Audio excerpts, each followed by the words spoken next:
This problem asks us to take or find the derivative of a number of functions with respect to x. Let's just look at a couple of the parts. Part B wants us to find the derivative of the function f of x equal to 1 over e. Now recall that e is just a number, it's some number in between 2 and 3. So 1 divided by e is also just a number. So in other words, this is a constant function, and we know that the derivative of any constant function is the zero function. Right? Recall that derivatives speak to the instantaneous rate of change at any x value. A constant function experiences zero change throughout the domain, so f prime of x here is going to equal 0. Let's also take a look at part C. This is a linear function with non-zero slope, right? Slope of this line here is 10, and we know that slope gives the rate of change for a line. So naturally, the derivative, which also gives the instantaneous rate of change, is going to equal the constant function 10 here, right? The derivative is just the slope. So that's it.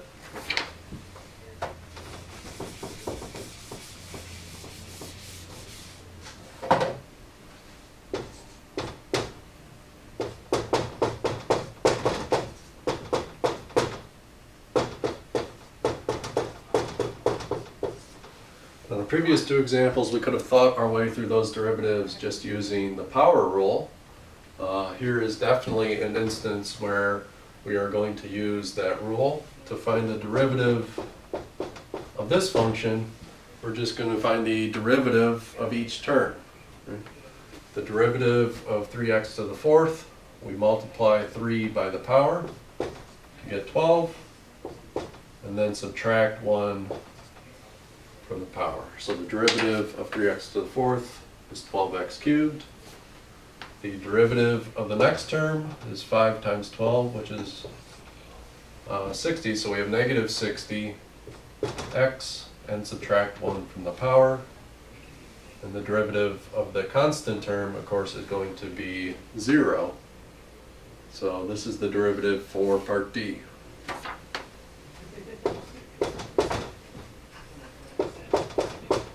Jump down to part H.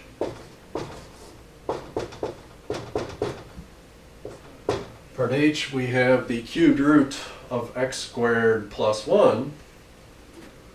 And recall that it's useful whenever we see roots and we're finding derivatives to go ahead and convert that root into a power. So this is x squared plus 1 raised to the 1/3 power. And so here we recognize we have an inside function, x squared plus 1, an outside function, parentheses, to the 1/3 power. So when we find the derivative, we're going to have to use the chain rule. Right?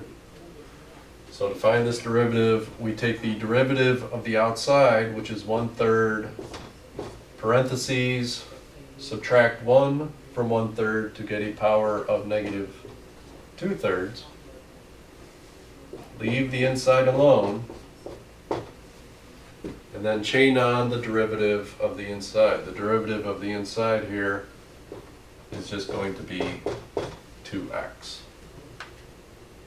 Okay. Let's look at a couple more from this problem.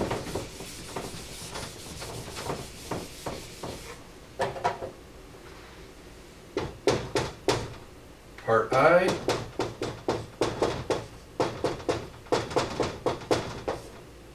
We have a quotient of two functions, and so to find this derivative we're going to have to use the quotient rule. And recall that that rule states the derivative of a quotient is going to be the bottom times the derivative of the top minus the top times the derivative of the bottom over the bottom squared. And so when we're finding this derivative, we just think our way through that rule. So f prime of x is the bottom times the derivative of the top. The derivative of the top is just 4x minus the top times the derivative of the bottom. The derivative of the bottom is just 3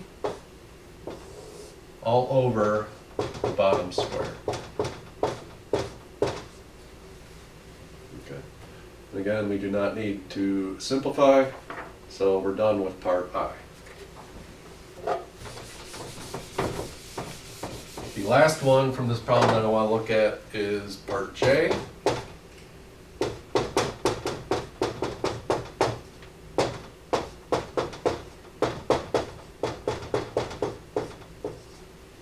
In part J, we have the multiplication of two functions, or the product of two functions. We have the first function x cubed, and the second function, this quantity, raised to the 8th power.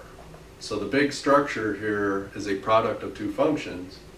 So to find the derivative, we start by using the product rule. First times the derivative of the second, plus the second times the derivative of the first. So here's the first, and I want to multiply by the derivative of the second. Now this second function is a composition. We have an inside function and an outside function, parentheses, to the 8th. So I have to use the chain rule when taking the derivative of this second function. So that's going to be 8 parentheses to the 7th, leave the inside alone, and then chain on the derivative of the inside, which is going to be 2x plus 2. So I've done first times the derivative of the second. I need to add the second times the derivative of the first, and the derivative of the first is just 3x squared.